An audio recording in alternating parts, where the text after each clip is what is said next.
Okay, ladies and gentlemen, welcome. We are so happy to have you here today for our Before Slavery Museum webinar. Hold on.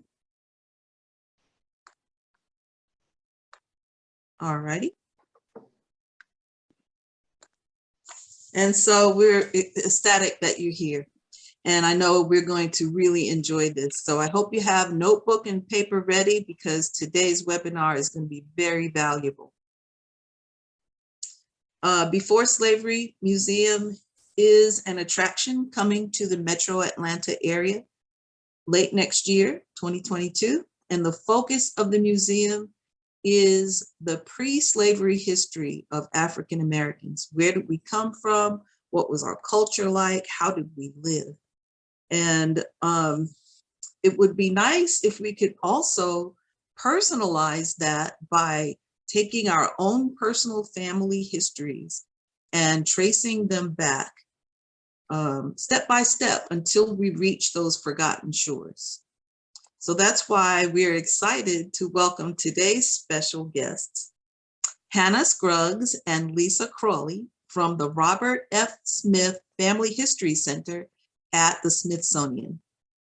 It is a part of the National Museum of African American History and Culture in Washington, D.C. So Hannah Scruggs is a genealogy reference assistant in the Robert F. Smith Explore Your Family History Center. She's a Central Virginia native. Hannah graduated with her master's in public history from North Carolina State University and her bachelor's in history from the College of William and Mary. Her research and professional interests include slavery, descendant communities, and African American environmental history. Lisa Crawley is a genealogy reference assistant also in the Robert F. Smith Explore Your Family History Center at the National Museum of African American History and Culture. Her career experience includes serving as the Resource Center Manager of the Reginald F. Lewis Museum in Baltimore and as the administrator at the Montgomery County Historical Society in Rockville. She's a native of Elizabeth, New Jersey, and her research interests include antebellum era African American history of the Mid-Atlantic and Upper South, and also Methodist history. She holds a BA in economics from Drew University and a master's in museum studies from Hampton University. So welcome, Hannah and Lisa. I'm so happy to have you. Please take a moment, each of you, and share a little bit about yourselves. Annie, you want to start? Sure.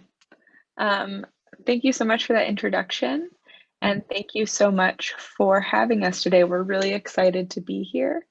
A little bit about myself. I live in Washington, D.C., and I am really just privileged to be able to work with Lisa and the rest of our colleagues doing African American history and genealogy and preservation work. We just got back from one of our work trips, kind of doing this work in different parts of the country, and I just feel really grateful to be doing this work. And I live in the greater Maryland area right outside of DC, and it's really been a privilege to be able to do this work in the greater Baltimore, DC area for so many years now. And to have, to see this Family History Center at the museum, at the National Museum, it's just a privilege.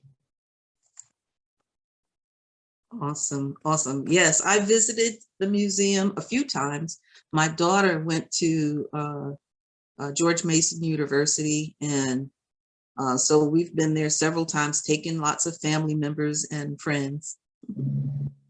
And it is a treat. Our attendees who are watching today, if you get the chance to go, it's definitely worth the trip. So these ladies have brought a presentation with them about tracing our own family histories.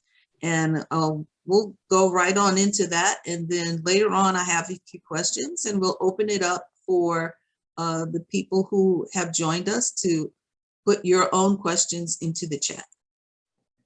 So who would start? I'm going to be starting. So I'm going to go ahead and share my screen and we'll jump right into our presentation. So our presentation is an introduction to genealogy and family history research. We'll be taking you through the steps for getting started and walking you through a case study of someone who was able to trace their family history from their own selves all the way back to slavery and finding and locating and enslaving family.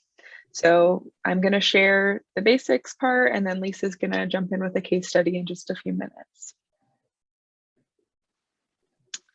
So we are part of the Robert F. Smith Explore Your Family History Center. Right now we are all virtual, all digital, but we used to be located on level 2 of the African American History Museum, right above where the entrance is. This is a picture of our space before COVID. We did genealogy sessions every day with people from all over the world, and we shared and worked with people on all different levels doing genealogy research. Today's program is going to cover some basics and some introduction to genealogy, but we are also open to lots of questions, and we'll have our information at the end if you want to email us and contact us. We do free genealogy sessions by request through our email address. So we usually start with the question, what is genealogy and family history, and what are the differences between those things? We like to clear those things up. So doing genealogy, we say, is tracing the actual lines of descent, doing that research, looking at the documents, using those databases, Ancestry, Family Search,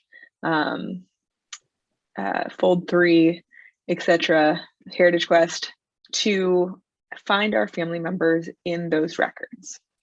And then the family history part is putting together what we learned in those records into a story, understanding our ancestors' lives through the records that we find doing the genealogy research. So for example, understanding what their lives would have looked like through their education, their migration patterns, if they migrated or if they stayed in the same place, based on what they did, learning about where they lived and the neighborhoods that they lived in and the communities that they formed, and then as well as their military service and maybe what some of their talents are if we have access to that information too. We say that genealogy is the facts and family history is the story. Both are crucial to really understanding sort of where we came from. And we focus on learning all of the facts and then also learning the context around the facts. So in addition to studying the lineage of your specific family, also looking at the community where your family was living and what was happening in the community during the time that they were living there. So that's another really crucial piece of doing this work as part of your family history research. Some common issues that we identify in genealogy are oral histories. They can be helpful and they can be I won't say harmful, but they can be helpful and they can be misleading. So sometimes overcoming and figuring out what's a fact and what is sort of a disguised truth, maybe we'll say, can be important, but can also cause issues, because if we take everything at its face and everything as a fact, we won't always end up in the same place, and we may find documentation that directly contradicts what we've heard from our families. This isn't saying that documentation is 100% consistently right at all times, but it's also saying that we have to look at what we find in the records and what our families are saying and figure out the ways that those things work together, especially when they're opposed to each other, which we all know happens. So another problem that we can have in genealogy is identifying surnames. We know, especially as families get farther away from slavery and go further sort of into the future, people's surnames change, they get misspelled, letters get left off. We often hear that, you know, enslaved people always had the name of an enslaver. Well, that's not always true. Some people changed their names after emancipation. Some people did keep the name, or maybe they changed a letter. So identifying the surnames of our ancestors can be very tricky. And this is also an issue. Not all surnames are passed down in the same way. Sometimes surnames are passed down through the mother, if that was the dominant person who raised that person. Sometimes it can be challenging to identify the mother's surname at all if it's not recorded. So looking at these surnames and trying to track them down can pose issues for us as genealogists. It's just something that we look for and try to figure out and be careful about on the way. Figuring out our family composition with extended families can also be challenging. Many of us have seen, if we've done this research before, have seen households where there's multiple generations living there. And sometimes the relationships, family relationships are mislabeled. Sometimes you see a family member living, let's say your direct ancestor living with, listed as a nephew or a niece in the household of their aunt or uncle, and figuring out how they fit and where their parents are located. So we try to look at family composition and looking at our extended families and learning what we can about our extended families as a strength, though sometimes it can be confusing when we're trying to put together the lineage and the direct line of descent. And then, of course, the availability of public records. Well, many of us are familiar with the 1890 census that was burned in a fire in 1921. That's one example of a public record that we all wish were available and is not, but other public records being unavailable online, unavailable to the public, unavailable because they were destroyed or burned, all issues that we run into in doing genealogy, especially when we're looking to find information about formerly enslaved people as well. A lot of the goals that we have in African American genealogy sort of fall into three categories. And this is speaking from our experience. A lot of times, Lisa and I work with people who have just started doing their research, are pretty new to the process, and are coming to us for help for their doing this research early on. So the goals that we identify with people at first is usually tracing an ancestor to what's been called freedom's first generation, the 1870 census. So having ancestors that were alive at when emancipation happened, tracing starting from yourself or from your parent or grandparent, then back to 1870, 1880, and people who would have been alive during emancipation, and those are the people that we use to bridge the gap between our enslaved ancestors and our free ancestors, and slavery and freedom in the United States. Identifying our enslaved ancestors becomes the next goal after getting to that 1870 census. Sometimes we call this breaking the 1870 brick wall, and trying to find the people that our ancestors may have been enslaved with or been enslaved by, and trying to find the places where they were enslaved. The 1870 census can be huge in unlocking some of these questions because of how much detail it gives us about the places and the people who lived near our ancestors during that time. And then tracing free ancestors in their community is another goal. If we find out that our ancestors were not in fact enslaved, about 10% of African Americans would have been free before emancipation, before 1865, and tracing them in their communities is another issue, sometimes an issue that we can help people through. If your free ancestor was part of a larger free community in the South and not, for example, existing in a maroon community somewhere where they weren't going to be documented, then finding out more about that community and more about the life of the community is extremely important for tracing these free ancestors and learning more about these free ancestors. Again, this is only 10% of the African American population in the South, and it's more concentrated in the Upper South and in Louisiana. So those are the places where you're more likely to have a free ancestor if that's where your family is from. Here we have a map of the Great Migration. So when we talk about doing this research, I just shared our goals. Our first goal when working with folks is usually figuring out migration patterns, whether that's from family history, people sharing where their ancestors, sharing with us where their ancestors have migrated to, could very much influence where they live now, or if they stayed in the same place and their family has been there for generations.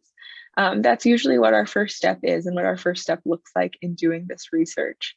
So right here we have a map of general migration patterns and migration corridors throughout the country.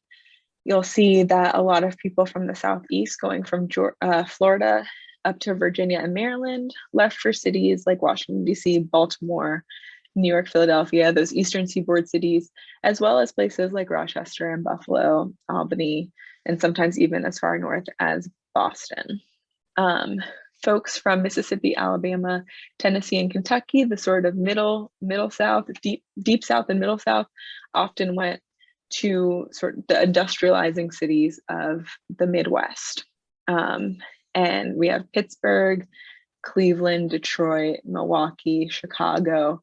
Those are places where a lot of folks located have ancestors from. Is that deep South plus the Kentucky and Tennessee area. And then when we get to the western part of the deep South with Arkansas, Louisiana, and Texas, we have a lot of folks that headed west for California.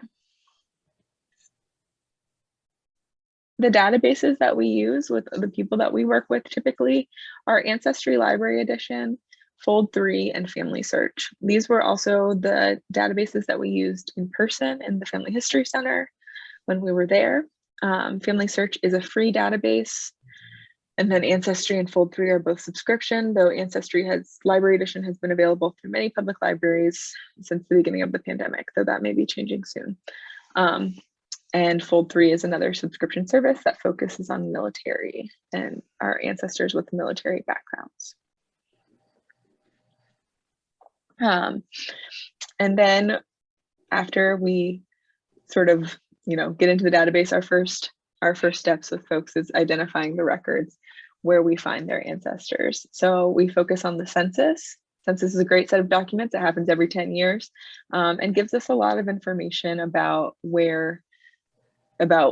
it's a snapshot of someone's life, right? It gives us a lot of information about where that person is living at the time, what their occupation is, who they're living with, family members, who they're living around.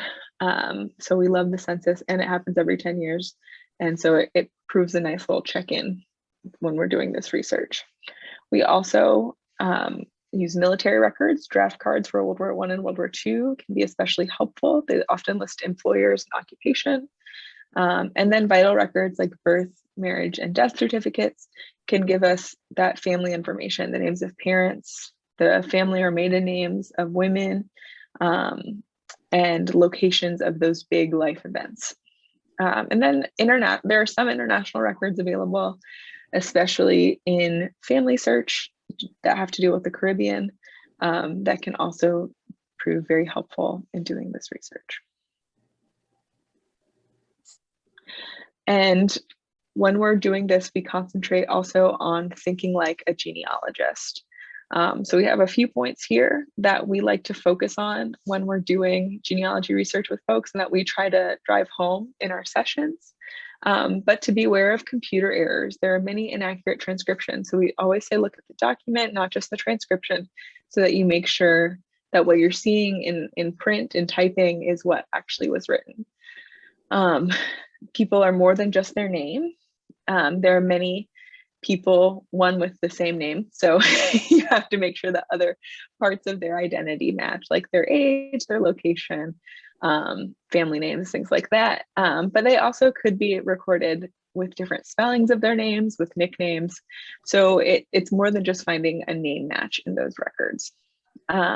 We also say that we want to make it make sense. You want to make sure that the record's on the right time period. If you're doing research on someone and you find someone with the same, and let's say that your ancestor was born in 1935, you find a record of someone with the exact same name, but they were born in 1910, that's probably not a match, right? Just because their name is the same doesn't mean that it's the same person. So you want to stay on the right timeline, and you want to make sure that that information matches with what you know of that person. So it needs to all line up.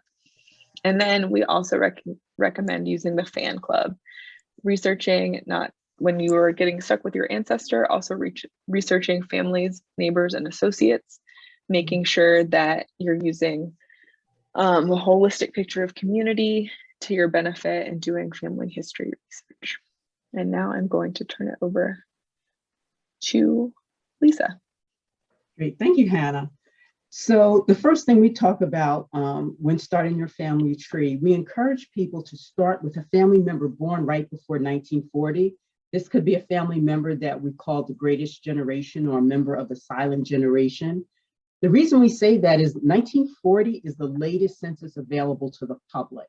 And if you start at 1940, hopefully you'll end up with a more complete portfolio or profile of your whole family history.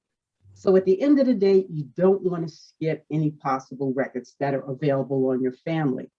One story I'd like to give regarding this is I did a session with a local cop from DC, a local African-American cop came into the Family History Center. Right away, we found a 1940 record on his family.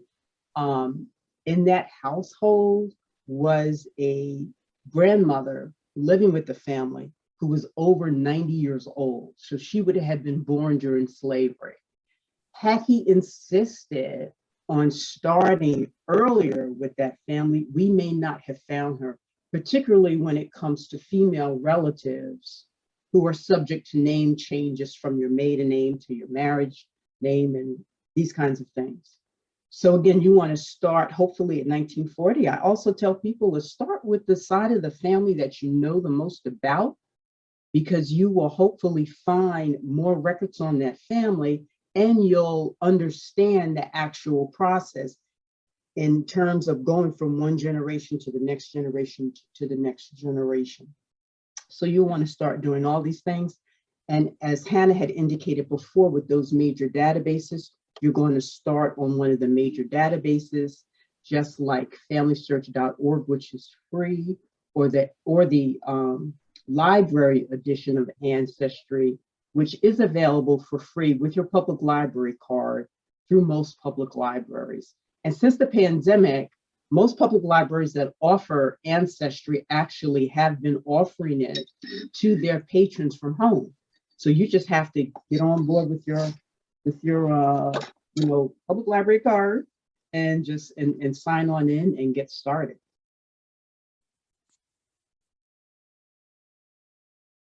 So the case study that I'd like to share today is the case study of Robert Northern. Robert Northern was a local jazz musician who came into the center. He had he's a very noted jazz musician, played with many great jazz artists of his generation. And he DJ'd a local jazz show called The Collectors on a local jazz station here in Washington, D.C. The reason I like to share his story is in a very short amount of time, we were able to identify his great-grandparents who had been born during slavery and then identify a potential slave owner. So I always say, if you can get a handle on your generational history from the beginning, you'll have a clarity and understanding that you'll be able to carry with you throughout your whole research. Once you start to solidify that history by generation, it's going to start to fall in place over time. So with him, we start with Robert, we go to his parents, his father's name was Ralph, and we stick with that northern last name, and then to his grandparents. His grandfather's name was Robert, and then his great-grandfather ended up being Solomon. And we're going to show you that in a minute. And so because Robert Northern was born, he was already in his 80s and was born in the 1930s, we started right with him. So when we put his information in the database, we found this 1940 census record for him in the Bronx. And so he is living in the Bronx, and you'll see his parents at the top, Ralph Northern and his mother, Maddie.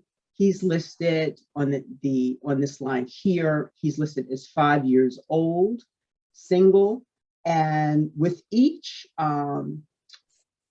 census record, the family is actually answering about 30-something questions. So you're going to find all kind of information about them. In addition to their name, everyone is going to be listed in terms of their relationship to the head of household, their gender, their race, their age, their marital status. And I always also tell people, pay attention to the occupations in the family as well. Other information that we might find, the census records will indicate military service, and they'll also indicate, depending on the census, it may indicate if this is the person's first marriage, how many children were born to a couple, and how many of those children are still living during that particular census.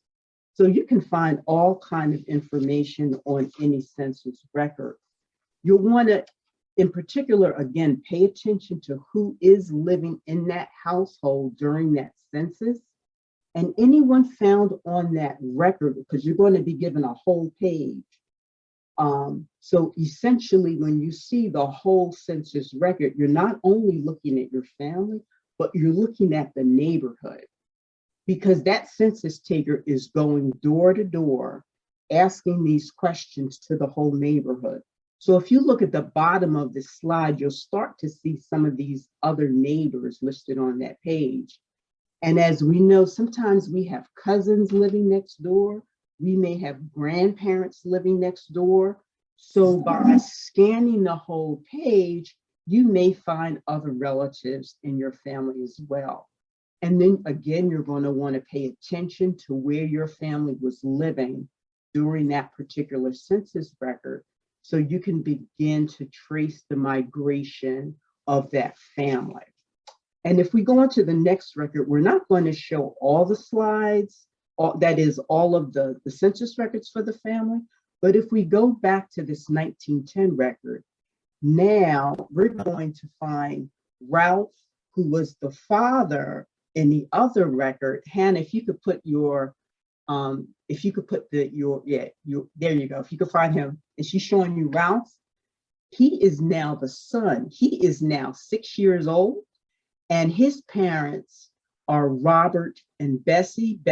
Robert is 35 years old. Bessie is 24.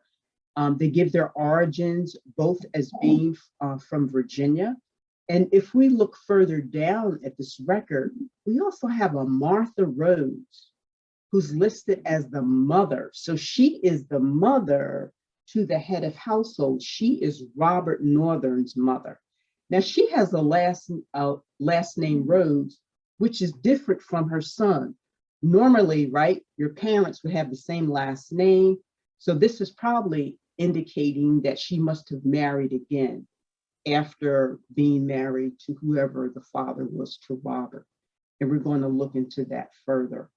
But when you find an extended family member in any given census, you want to take down as much information on that person as you can. You know, these records are a real find when you find an extended family in a census record. In the next record, we're going to see a Civil War pension record. So from this record, we can confirm not only did Martha Rhodes remarry, but she was the widow of Solomon Northern, and who served during the Civil War in the Navy. And it indicates that he may have served aboard a boat called the Philippi. So again, if we look at the generational history, we started with Robert Northern, and then we saw Ralph Northern, whose father was Robert Northern, and now we're back to Solomon Northern already. So we already have those 4 generations intact. And I should have mentioned before on the other, in our previous census record, that 1910 census record, where we found out that Robert, the jazz musician, was named after his grandfather, Robert. So you're going to start to see these patterns indicated in your family, and they may really help you with in terms of clues in your own family history. On a personal note, when I started tracing my paternal grandfather, I found out he was named after both of his grandparents, or both of his grandfathers. So that really helps solidify and confirm the family records that we have. So again, you want to always pay attention to these names. The other important record that we found on Solomon Northern was this Civil War Index. Now, the important thing about the Civil War Index, this record would have been recorded at the time that Solomon enlisted for the Civil War. The pension record that he's listed on for his wife would have been 30 years later. So, you know, when you're doing historical research, you always want to pay attention to, does the information change based on the time period of the record? Because we tend to state that the closer a historical record is to the time of a historical event, you will tend to find more accurate information. So you definitely want to pay more attention to that Civil War Index. And in that Civil War Index, you're going to find Solomon Northern listed. His occupation is listed as a farmer. He's 5'6". They give a possible birth date for him. He's listed as being born in Oak Grove. What do we know about Oak Grove, Virginia? It is part of the Northern Neck. The Northern Neck of Virginia is part of Eastern Virginia. It's a peninsula that's made up of about 5 counties. So it's kind of its own geographic region. And oftentimes we find families listed across multiple locations on the Northern Neck. So we want to pay attention to that. He enlisted in 1861, again in the Hampton Roads area. It's stating that he served aboard the vessel, the Charles Phelps, and that he entered the Navy as a contraband. Well, what do we know about contrabands? And if we look at the next record, who were the contrabands? So the contrabands were enslaved people who left the plantations as Union troops advanced across the South. So as the Union troops, you know, began making their course across the South, enslaved people began leaving the plantations and following these Union troops.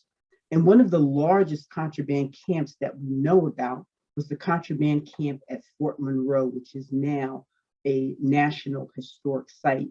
That is located on the other side of Hampton, Virginia. It is also nearby the site of Port Comfort, and Port Comfort is the site where the first Africans came to Virginia in 1619. So all of these important events happened in that small geographic region of Hampton Roads, Virginia.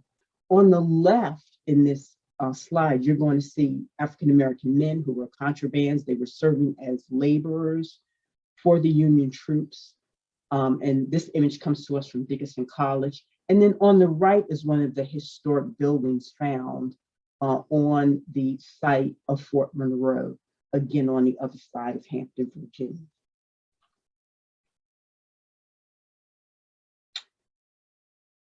When we continue to trace Solomon Northern, we found their 1870 record.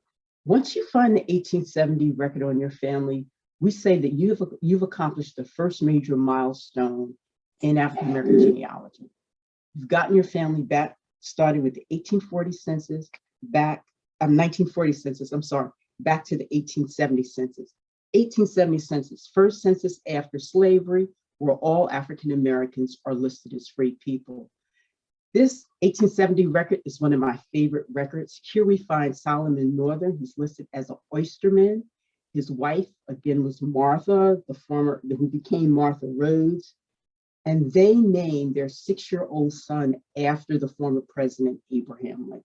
So again, this is one of my favorite records. Also living with them is a gentleman by the name of Christian Hughes. He's African-American as well. He's an oysterman. He's listed as a boarder on the record, so we don't know. He could actually be a relative of the Northerns. He could just be, staying with them. Again, he has the same occupation as Solomon, so there probably is some occupational connection there. And he could be related, we don't know. But if you were part of the Northern family, you want to record all this information if you're ever able to confirm additional information in the future.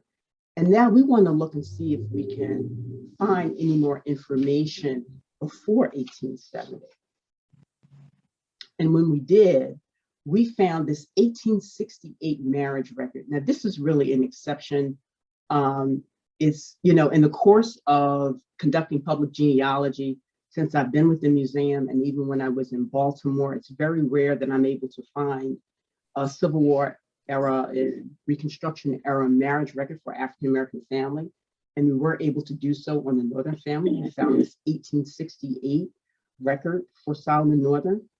And what's interesting, right away, it actually lists his marital status as widow. So this is indicating that when he married Martha, he was already a widower, and he's only 26 years old, or somewhere around 26 years old. He gets his birthplace as Lancaster County, Virginia. That is one of the 5 counties on the northern neck of Virginia. They got married in 1868, 3 years after the Civil War. Now, these 2 digitized records are digitized, right? So they may have spelling errors because they list his parents as Davy and Nancy. And the last name is Cyene, which is, to me, strikes me as being odd. So eventually what I would want to do is request and research the original marriage record for this family. Again, we're looking at the digitized record. We're going to want to get the actual vital records from the Vital Records Office for Hampton, Virginia. Okay. And now when we look across at his wife's record, we see that she's about 21 years old, possibly born in 1847. She's from Gates County, North Carolina. What do we know about Gates County, North Carolina? It's actually one of the bordering counties of Virginia. It's like northern North Carolina. So it's part of kind of the greater Hampton Roads area, right over the border in North Carolina.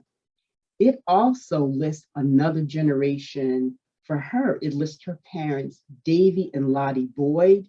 That B-O-I-D, I have a feeling is probably B-O-Y-D for Boyd. Again, we want to pay attention to all these little iterations when it comes to names.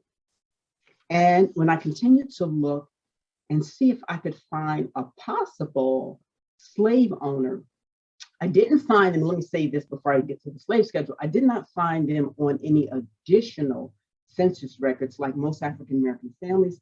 They dropped out of sight when I tried to find them 1860, 1850, 1840. So again, when that happens, we can pretty much assume that they were enslaved during the antebellum era. Then we want to try to identify a possible slave owner. Okay.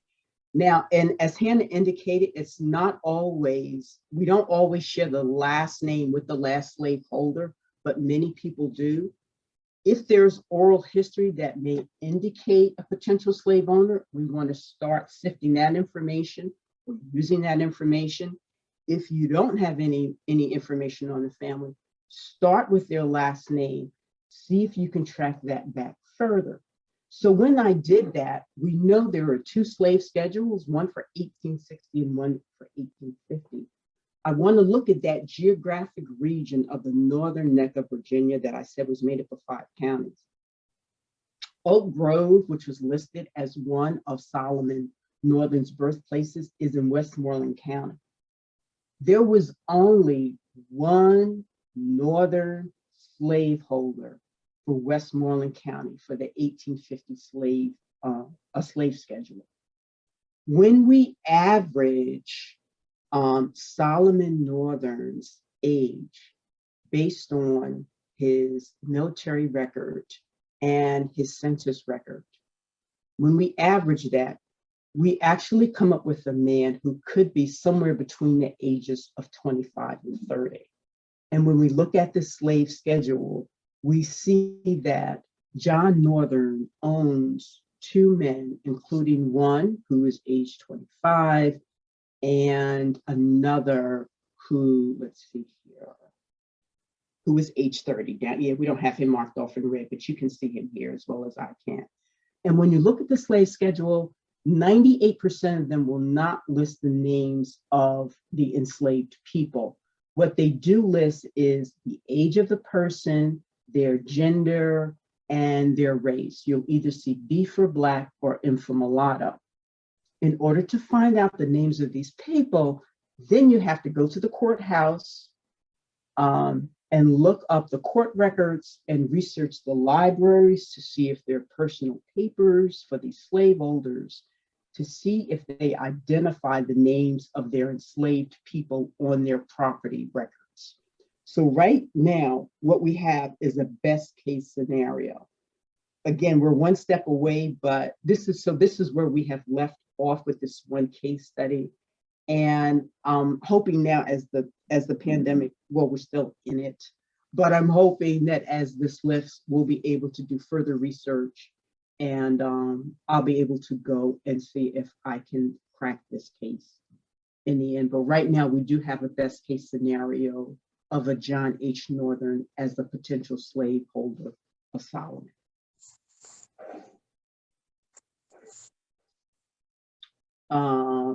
All right. Oh, and I also want to share with us, this is, we also get involved with public programs and exhibits. Our latest exhibit, we call them exhibit installations because they're wall case and display case exhibits. Our latest exhibit is Millie Christine, The Life and Legal Battles of the Carolina Twins. Millie and Christine McCoy, they were two conjoined twins who were performers with the Barnum Circus, among other circuses during the 19th century. And we've explored their whole family history and the legal battle, their parents' legal battle of trying to get their freedom and get custody of their children through the Freedmen's Bureau. So our exhibit explores their case through the Freedmen's Bureau. It opened in September and it will be up through August of next year. And there's going to be a digital version of this exhibit coming soon as well. Our museum is open. We open back in the summertime. The days have changed, so we're open Wednesday through Sunday from 10 a.m. to 5:30 p.m. You do have to go online to reserve a timed entry pass. It's free, but again, you do have to have that pass before you come to the museum. They do have limits on how many people they let in per day. And we want to thank you. And again, we have our contact information there for virtual sessions. Again, we get people started and we help them continue their research. Our contact information is Family History Center at si.edu. That's Family History Center at si.edu. All right. Thank you so much, Lisa and Hannah.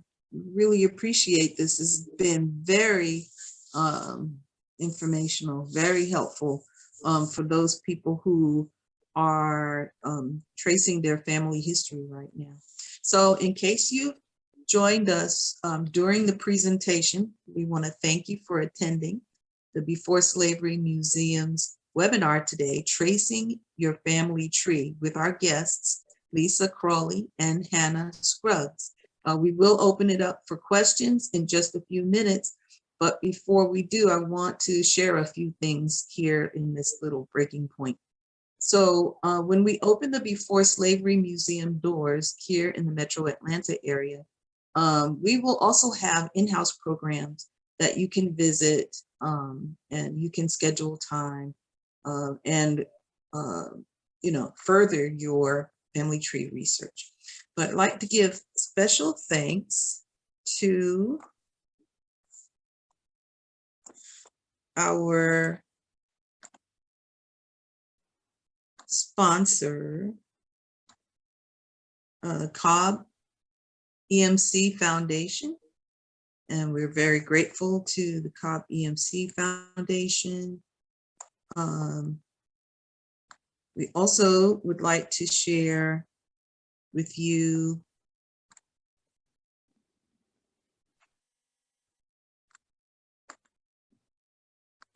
all right, Ruby's Africa,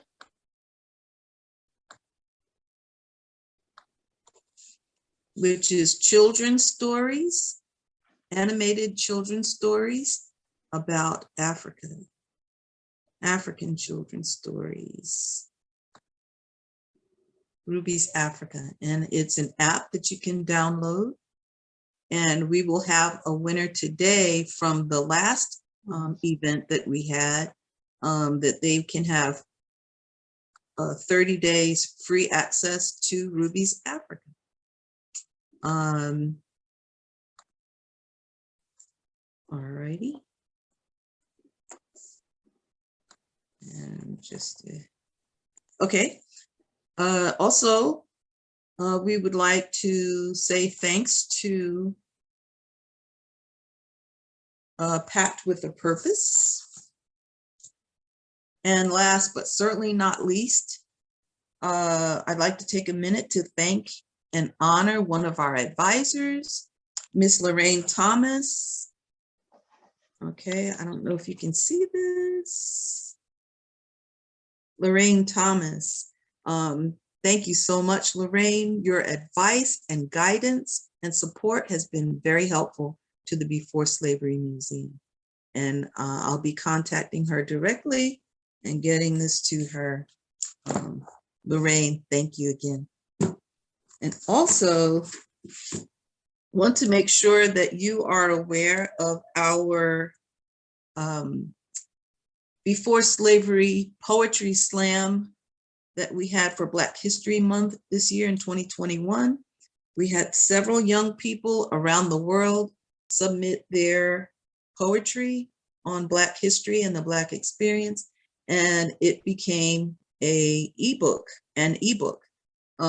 The name of the book is Black Butterfly, an international anthology by young women who rise in the face of adversity. All right. So that you can find on Amazon. We encourage you to use smile.amazon.com and select the Vibrant Health Association as your charity. And it will cost you nothing more, but Amazon will donate, I think it's like 3% towards helping us to build the Before Slavery Museum. So that is our little break here in between. And I would encourage you to support those that I mentioned. And now we have just a few questions here for Lisa and Hannah. What are some of the most common difficulties that African Americans experience in family history research? It's usually the 1870 brick wall, which Hannah had mentioned earlier. Trying to get back earlier than that usually is the first major roadblock that most people experience. Mm-hmm. Okay, and so the best workaround for that, or how do you manage that difficulty, that roadblock? Again, trying to use the slave schedules, looking at, now we didn't have time because that would have been a whole nother session. We didn't have time to show you the Freedmen's Bureau records or the Freedmen's Bank records. Those are other records also that can help you begin to really look at where was your family in 1870? What do we know about the history of that community where they were living then? And how can we begin to attack that 1870 brick wall? All right. Here in the chat, we have a couple of questions I'd like to make sure we address. Would one of you ladies please put the email address into the chat that you mentioned earlier, if people would like additional assistance. I can see Hannah's fingers moving already. Thank you. All right. What about any Native American or Indigenous American background? Can you give us a few ideas about how our guests can do that type of research? Hannah, Sure. Yeah.